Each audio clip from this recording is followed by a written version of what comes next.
আজকে একটি কথা না বলেই নয়, এক লোকের দল। আমার ছোট ভাই মজনু ভালো করে বলে গেছে, আমি বলতে চাই না নামটা।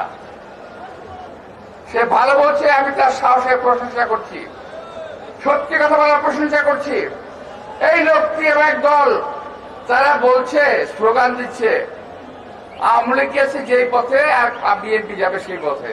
আরে বেটা, এত সহজ নাকি এটা? এত সহজ?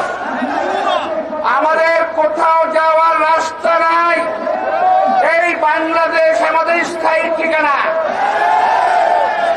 এই বাংলাদেশে আপনারা রাজত্ব করবেন।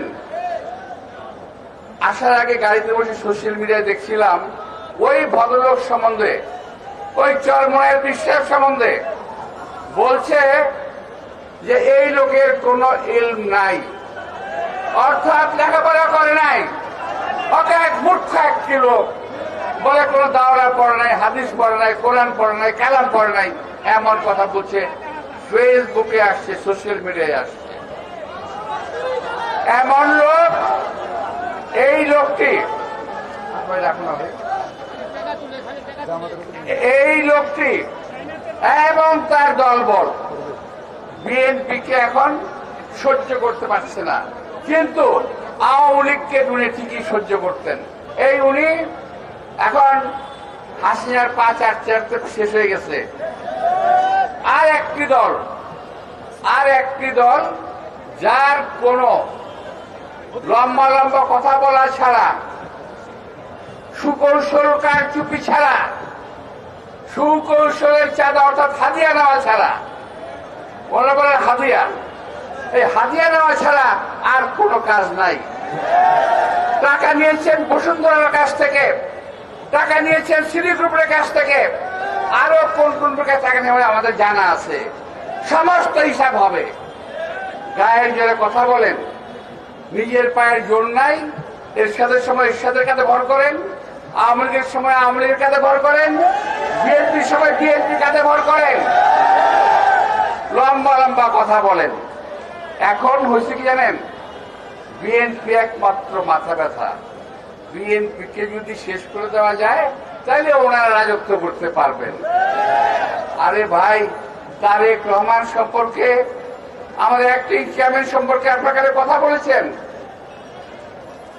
একজন বলেছেন তারেক রহমান সাহেবের কোমর ভেঙে দেওয়া হয়েছিল 11টার সময়।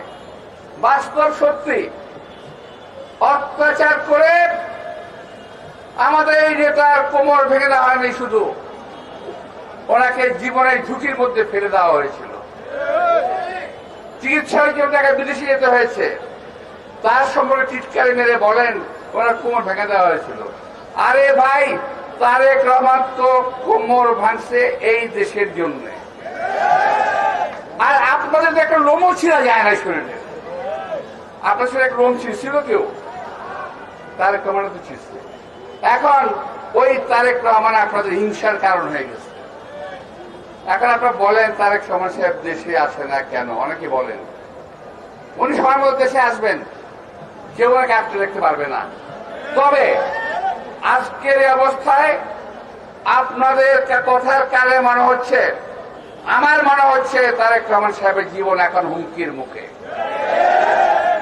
আপনাদের কাজ করবে মনে হচ্ছে আপনারা তারেক রহমান সাহেবকে সহ্য করতে পারছেন না। আপনারা সহ্য করতে পারেন বা না পারেন, আমাদের অ্যাক্টিং চেয়ারম্যান তারেক রহমান তার সুযোগ ও নেতৃত্বে দেশকে এগিয়ে নিয়ে যাবে, দলকে এগিয়ে নিয়ে যাবে। মনে রাখতে হবে, বিএনপি ছাড়া বাংলাদেশ কখনোই বিএনপি ছাড়া কারো হাতে নিরাপদ নয়।